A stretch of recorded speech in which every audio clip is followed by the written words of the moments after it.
हर हर महादेव श्री नमस्तुभ्यं मित्रों में दोस्तों। एक बार फिर आप सभी शुभ भक्तों को मेरे चैनल शाम सदाशिव में स्वागत करता हूँ। आशा करता हूँ आप सभी शुभ भक्त स्वस्थ और फिट होंगे। चलिए मित्रों, आज मैं आप सभी शुभ भक्तों के लिए एक विशेष उपाय और जानकारी लेकर के आया। सुबह 8 बजे के बाद नहाने वाले जो भी लोग होते हैं, उनको क्या कष्ट और क्या लाभ प्राप्त होता है, इस वीडियो में आप सभी शुभ भक्तों को इस विषय की संपूर्ण जानकारी कथा के माध्यम से प्राप्त होगी कि 8 बजे के बाद नहाने वाले लोग को क्या कष्ट, क्या दुख, क्या तकलीफ प्राप्त होती है, उनको ये जानकारी मिलेगी। तो चलिए मित्रों, माताओं बहनों, आप इस वीडियो को जरूर देखिए, अंत तक देखिए, और अगर अच्छा लगे तो एक लाइक और कमेंट्स में हर हर महादेव अवश्य लिखिएगा। मित्रों, ज्यादा समय न लेते हुए चालू करते हैं, उस वीडियो की तरफ चलते हैं और जानते हैं सुबह 8 बजे के पहले नहाने का क्या लाभ होता है। चलिए मित्रों, समझते और जानते हैं। लक्ष्मी मैया से पूछने लगते हैं कि हे प्रभु, मैं पृथ्वी लोक का भ्रमण करके आया हूँ। मैंने देखा कि पृथ्वी लोक पर अनेक अनेक मनुष्य ब्रह्म मुहूर्त पर स्नान करते हैं, लेकिन फिर भी दुखी रहते हैं। ये गरुड़ जी ने माता लक्ष्मी जी से पूछा, उनके दुखी रहने का क्या कारण है। हे प्रभु, आप मुझे बताइए कि स्नान करने की सर्वोत्तम विधि क्या है। स्नान कब और कैसे करना चाहिए। स्नान करते समय कौन से मंत्रों का उच्चारण करना चाहिए। मेरे मन में इन सभी प्रश्नों की जानने की इच्छा पैदा हो रही है। मेरे मन में इन सभी प्रश्नों को जानने की इच्छा पैदा हो रही है। तो गरुड़ जी माँ लक्ष्मी से भी पूछते हैं, हे माता, मैंने यह भी देखा है कि अनेक महिलाएं नित्य स्नान करके आपकी पूजा आराधना करती हैं, किंतु फिर भी उनके घर में आपका वास नहीं होता है। इसका क्या कारण हो सकता है। गरुड़ जी द्वारा इस प्रकार से प्रश्न पूछने पर भगवान विष्णु कहते हैं, हे पक्षीराज, तुमने उचित ही प्रश्न किया। स्नान करना अत्यंत आवश्यक होता है। स्नान से ही शरीर शुद्ध होता है। स्नान करने से शरीर पवित्र होता है और मनुष्य पूजा पाठ आदि कर्म करने के पात्र बनता है। इसलिए मनुष्य को नित्य स्नान करना चाहिए। तुम्हारे सभी प्रश्नों के उत्तर देने से पहले मैं तुम्हें एक अत्यंत पवित्र कथा सुनाता हूँ, उसे तुम ध्यान से सुनो। इस कथा में तुम्हें तुम्हारे सभी प्रश्नों के उत्तर प्राप्त हो जाएंगे। इतना कहकर भगवान विष्णु ने गरुड़ जी को स्नान का महत्व बताते हुए एक कथा सुनाई, जिसे सभी मनुष्यों को ध्यान से सुनना चाहिए। इस कथा का श्रवण करने मात्र से ही श्रवण तीर्थों के स्नान, स्वर्ण नदियों, सरोवर, जो भी पवित्र नदियां हैं, उन सभी नदियों का पुण्य फल अवश्य प्राप्त होता है। इसलिए इस कथा को आप पूरे मन से, विश्वास से और पूर्णतया समर्पित होकर सुनिए और पूरा सुनिए, क्योंकि आधा अधूरा ज्ञान अनर्थ का कारण होता है। आधा अधूरा ज्ञान से हम गलत दिशा की ओर चले जाते हैं। तो चलिए शुरू करते हैं। भगवान विष्णु कहते हैं, हे पक्षीराज, प्राचीन काल की बात है। मध्य देश में एक अत्यंत सुंदर नगर था, जहाँ पर एक धनवान सेठ रहता था, जिसकी 3 पुत्रियां थीं। सेठ ने अपनी पुत्रियों को कभी किसी चीज की कमी होने नहीं दी। उसने उन्हें बड़े लाड़ प्यार से पाला था। उनकी पुत्रियां बहुत ही सुंदर और चंचल स्वभाव की थीं। एक पिता का जो जो कर्तव्य होता है, वह सभी सेठ ने पूर्ण किया। अपनी पुत्रियों को उसने सब कुछ दिया, लेकिन उसने केवल एक गलती की। उसने अपनी पुत्रियों को शास्त्र ज्ञान नहीं दिया। जीवन में सब कुछ पाकर भी उसकी पुत्रियों का जीवन अधूरा था। ज्ञान के बिना कोई भी मनुष्य पूर्ण नहीं होता। पैसा, संपत्ति, सौंदर्य होकर भी उसकी पुत्रियों के पास वो नहीं था जो प्रत्येक स्त्री के पास होना चाहिए। फिर जब वो तो उसकी तीनों पुत्रियां जवान हुई, तो सेठ ने उन तीनों पुत्रियों का विवाह एक अच्छे कुल में कर दिया। तीनों के पति बड़े बड़े व्यापारी थे और सभी राजमहलों में रहने के लिए चले गए। जैसे ही तीनों रहने के लिए अपने घर चले गए, वहां पर उनका भव्य दिव्य स्वागत किया गया। विवाह के बाद की सभी रस्में, पूजाएं की गईं। उन तीनों के ससुराल वालों ने उन्हें बहुत मान सम्मान दिया और सभी के साथ प्रेम से व्यवहार किया। वे तीनों अपने ससुराल में बड़े ही मौज से रहने लगे। तीनों सुबह देर से जागती थीं, देर से स्नान करती थीं, बिना स्नान किए ही भोजन किया करती थीं और कभी-कभी ही पूजा पाठ किया करती। उनकी सास ने उन्हें कई बार टोका, लेकिन किसी ने अपनी सास की बात नहीं मानी और अपनी ही मनमानी करने लगे। लेकिन जैसे-जैसे समय बीतता गया, उन तीनों पुत्रियों के ससुराल में परेशानियां बढ़ने लगी। तीनों के पतियों को व्यापार में आर्थिक नुकसान होने लगा और धीरे-धीरे उनका सारा व्यापार डूबने लगा। दूसरों से कर्ज लेकर वे अपने व्यापार को चलाने लगे, लेकिन फिर भी उन्हें घाटे का ही सामना करना पड़ा, जिससे घर में क्लेश होने लगा। बार-बार लड़ाई झगड़े होने लगे। जब से यह तीनों उन घरों में रहने के लिए चली गई थीं, तभी से उनके घर में संकट आने शुरू हो गए थे। उन तीनों बहनों के ससुराल में पैसे की इतनी तंगी हुई कि उन्हें अपना घर-बार और सब कुछ बेचना पड़ा। अब वे सभी झोपड़ी में जाकर रहने लगे। लेकिन वे तीनों बहनें झोपड़ी में रहना पसंद नहीं करती थी, इसीलिए वे अपने ससुराल को छोड़कर मायके में वापस आ गए और अपने पिता के साथ रहने लगे। अपने घर पर आकर भी उन तीनों की आदत नहीं बदली और घर पर आकर भी वह तीनों बहनें बड़े मौज से रहने लगी। वहां पर भी वो तीनों देर से उठती थीं, देर से स्नान करती थीं, बिना स्नान किए ही भोजन किया करती थीं, जिस कारण से उनके पिता को भी व्यापार में नुकसान होने लगा और उसकी भी आर्थिक स्थिति खराब होने लगी। फिर एक दिन उनके द्वार पर भगवान विष्णु एक साधु का रूप धारण करके आ गए। सेठ ने उस साधु का प्रेम से स्वागत किया और उनके पैर धोकर उन्हें प्रणाम किए। फिर सेठ ने उस महान साधु को अपना दुख बताया और उस पर निवारण करने के लिए उपाय पूछा। सेठ ने अपनी पुत्रियों को भी बुलाया और साधु को उनके बारे में भी सारी हकीकत बता दी।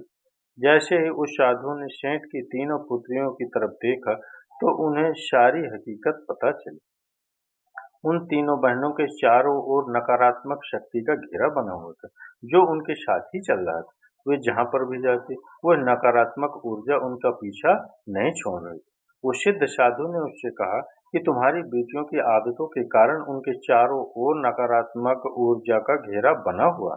इसी कारण से ये जहां पर भी जा रहे हैं, वहां पर केवल दुख और संकट ही आ रहे हैं। तुम्हारी तीनों पुत्रियां अत्यंत आलसी हैं। यह देर से जागती हैं, देर से स्नान करती हैं, बिना स्नान किए ही भोजन करती हैं और यही वजह है कि उनके जीवन में ये संकट आ रहे हैं। फिर उस साधु ने उस सेठ को और उनकी पुत्रियों को अत्यंत महत्वपूर्ण ध्यान दिया और उसका नित्य पालन करने के लिए कहा। भगवान विष्णु कहते हैं, हे वत्स, स्नान के 4 प्रकार होते हैं: ब्रह्म स्नान, देव स्नान, आर्ष स्नान, मानव स्नान और दानव स्नान। इन्हें समय के अनुसार वर्गीकृत किया गया है। शास्त्रों में ब्रह्म मुहूर्त में किए जाने वाले स्नान को सर्वश्रेष्ठ माना गया है। ब्रह्म मुहूर्त यानी कि रात्रि का अंतिम प्रहर और सूर्योदय से ठीक 1.5 या 2 घंटे का पहले का समय होता है। यानी कि साधारण अगर देखें तो सुबह 4 बजे से 5:30 बजे तक का समय होता है। शास्त्रों में यह समय दिन का ये सर्वश्रेष्ठ समय माना जाता है, क्योंकि इस समय वातावरण में अद्भुत और चमत्कारी ऊर्जा व्याप्त होती है। यह समय देवताओं का समय होता है। इस समय देवताओं का स्मरण करते हुए ब्रह्म मुहूर्त में किए जाने वाले ब्रह्म स्नान को सर्वश्रेष्ठ स्नान कहा गया है। इस समय स्नान करने से और स्नान के तुरंत बाद सूर्य देवता को अर्घ्य देने से जीवन में सुख, समृद्धि और शांति आती है। दिन भर मनुष्य का तन और मन ताजगी और सकारात्मक ऊर्जा से भरपूर रहता है।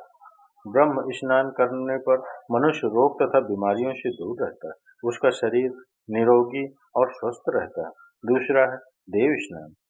सुबह 5 से 6 बजे के बीच किया जाने वाला स्नान देव स्नान कहलाता है। सभी पवित्र नदियों का स्मरण करते हुए किए जाने वाले इस स्नान को भी श्रेष्ठ स्नान माना जाता है। इस समय स्नान करने से मनुष्य के शरीर में सकारात्मक ऊर्जा का संचार होता है और सभी प्रकार की नकारात्मकता और बुराई शरीर से बाहर निकल जाती है। इस तरह देव स्नान के समय स्नान करने से तन के साथ साथ मन भी शुद्ध और पवित्र हो जाता है। इस समय पर स्नान करने से धन संपत्ति में वृद्धि होती है। मनुष्य को सभी भौतिक सुख प्राप्त होते हैं। सुबह सुबह जब आकाश में तारे नजर आते हैं, उस समय के किए गए स्नान को ऋषि स्नान कहते हैं। यह भी श्रेष्ठ स्नान होता है। इस समय स्नान करने से मानसिक शांति मिलती है।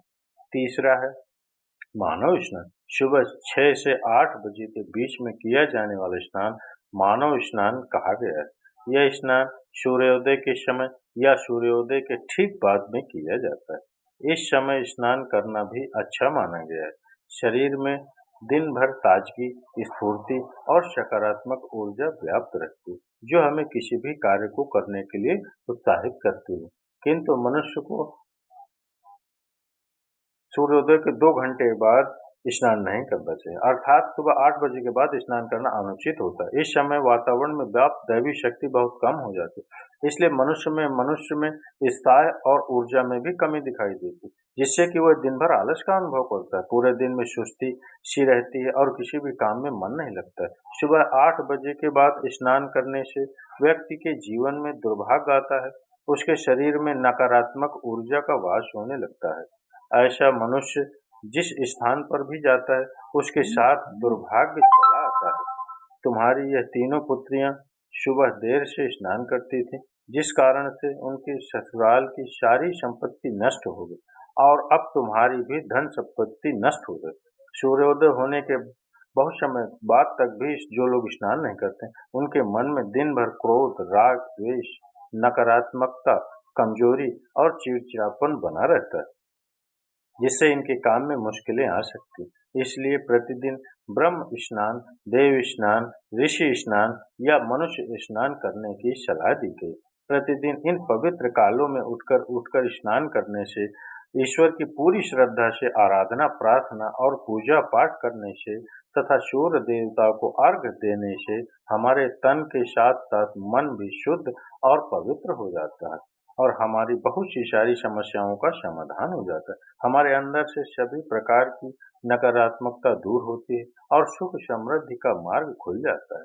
संध्या काल और रात्रि का समय आवश्यक न हो तो बिल्कुल भी स्नान नहीं करना चाहिए। भगवान विष्णु कहते हैं, हे वत्स, अब मैं तुम्हें स्नान करते समय बोले जाने अत्यंत महत्वपूर्ण मंत्र के बारे में बताने जा रहा हूँ।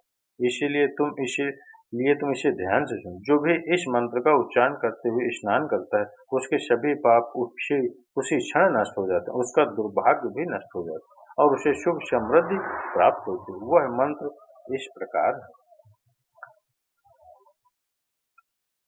गंगे च यमुने चैव गोदावरी सरस्वती नर्मदे सिंधु कावेरी जले अस्मिन् सन्निधिं कुरु।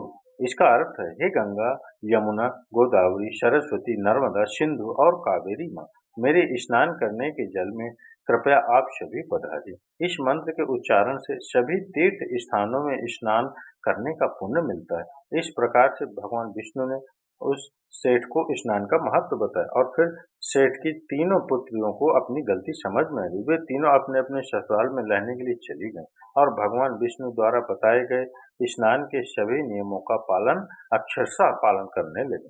तीनों सुबह ब्रह्म मुहूर्त में जाकर स्नान करने लगी और नित्य सूर्य देव को अर्घ्य देने लगे। सुबह नित्य स्नान करने से उनका शरीर पवित्र हो गया और वह नकारात्मक ऊर्जा भी पूरी तरह से नष्ट हो गई। धीरे धीरे उनके पति का व्यापार भी ठीक से चलने लगा और उनके खोया हुआ सब कुछ फिर से उन्हें वापस मिल गया और तीनों बहनें बड़ी ही प्रसन्नता से अपने ससुराल में रहने लगी।